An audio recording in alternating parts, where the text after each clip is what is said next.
এসপির কাছে আসা লাগছে মামলা করার জন্য। এসপি অর্ডার দিছে, তারপরে ওসি মামলা নিছে। একজন প্রার্থী যেখানে নিরাপদ না, সেখানে একজন ভোটার স্বাক্ষর করার পরে ওই স্বাক্ষর স্বীকার করা, এটা বাংলাদেশের প্রেক্ষাপটে বড় কঠিন। যেখানে প্রার্থী নিরাপদ না, তো একজন সাধারণ ভোটার যে গ্রামে কৃষিকাজ করে, জেলে কাজ করে, তারা চিন্তা করে যে এই 1% আমি যে সিগনেচার দিব ডিসি অফিসে ধরে নিয়ে আমার কোন মারাটা মারে। আবার বাংলাদেশের রাজনীতি 54 বছরে যেটা ছিল ওটাই আছে, এটা পরিবর্তনের বিন্দু মাত্র কোনো রকম পরিবর্তন হয়নি। আমি বলি, প্রথমত হলো আমি একজন স্বতন্ত্র প্রার্থী হিসাবে ভোলা 2-তে আমার গাড়ি 2 বার ভাঙছে। প্রথমে সামনের গ্লাস, পরবর্তী পিছনের গ্লাস। এসপির কাছে আসা লাগছে মামলা করার জন্য। এসপি অর্ডার দিছে, তারপরে ওসি মামলা নিছে। তাহলে প্রথমে নির্বাচন পরিবেশটা কেমন আছে সেটা আপনি তারপরে এখন আসেন এই যে 1% ভোটার, একজন প্রার্থী যেখানে নিরাপদ না, সেখানে একজন ভোটার স্বাক্ষর করার পরে ওই স্বাক্ষর স্বীকার করা, এটা বাংলাদেশের প্রেক্ষাপটে বড় কঠিন। যেখানে আমি প্রার্থী, রাস্তাঘাটে নিরাপত্তা, গাড়ি ভাঙচুর হচ্ছে, মামলা মোকদ্দমা তো নিচ্ছে না ঠিক মতো। ধরেন একটা মামলা অনেকভাবে নিচ্ছে, তাও আসামি গ্রেপ্তার করে না। তাহলে নির্বাচনের পরিবেশটা কেমন আছে এটা আপনাদের মাধ্যমে জাতিকে জানাচ্ছি। আরেকটা হলো যে 1%-এর যে ব্যাপারটা আমার কেন বাতিল হয়েছে। 1% যে ভোটার আমাদেরকে যে সমর্থন দিয়েছিল, মানে আপনাকে বলে হলো যে বেড়ায় খেত খায়, আমাদের গ্রামের কথা আছে। যেই তদন্ত কর্মকর্তাকে তদন্ত করার জন্য দিচ্ছে যে দৈবচনের মাধ্যমে 10 জন, এই 10 জন সমর্থক, তো ওরা নিজেরা তদন্ত ওই প্রতিপক্ষের হাতে দিয়ে দিছে যে এই লোকগুলি স্বতন্ত্র প্রার্থীকে সমর্থন করে, আপনারা এদের সাথে কথা বলেন। তো যেদিন আমাদের যাচাই বাছাই চলে, সেদিন প্রতিপক্ষ ওদেরকে ধরে নিয়ে আসছে। ওই প্রতিপক্ষ ওই যে 10 জন, ওই 10 জনের 3-4 জন ধরে নিয়ে আসছে, আর বাকি জন তো দৌড়ের উপরে আছে, জীবন মনে মনে করেন।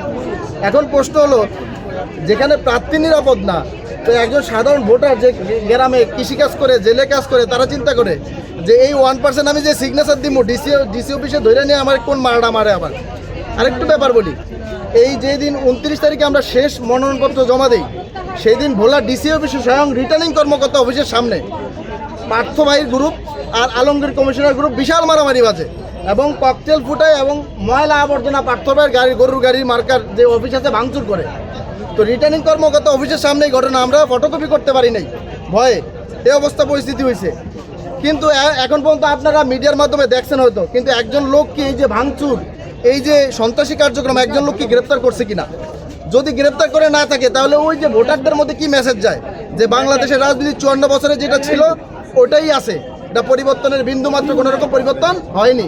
তো অতএব এখন আমরা আসছি, ডক্টর মোহাম্মদ ইউনূস বলেছে, বলেছে যে 54 বছরে যে নির্বাচন বাংলাদেশে হয় নাই উনি উপহার দিবে।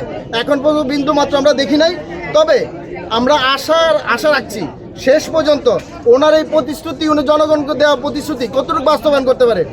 ডিসি কর্মকর্তারা, এই যে যারা একটু ক্ষমতাশালী বা প্রভাবশালী, তারা কথা বলে মাথা নাড়ায়, তারা এই বর্তমান যে ডিসি, যে রিটার্নিং অফিসার, তারা মাথা নাড়ায়।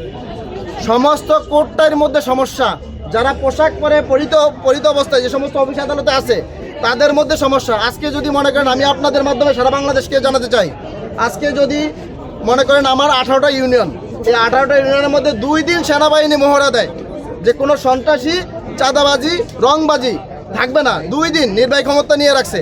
যদি মহড়া দেয়, আমি তো বললাম নির্বাচনের পরিবেশ সুষ্ঠু করতে 1 দিনও লাগবে না, কিন্তু এই কাজটা কেন করতেছে না? জাতির কাছে আমার এই প্রশ্ন। এই যে প্রশাসন আমাদের টাকায় বেতন, আমাদের টাকায় সব কিছু নিয়ে এই কাজগুলি করতেছে না, আমাদেরকে যে অথই সাগরের মধ্যে রাখছে, আমরা আমাদেরকে আশ্বস্ত করতে, আশ্বাসে কিছু দেখতেছি না।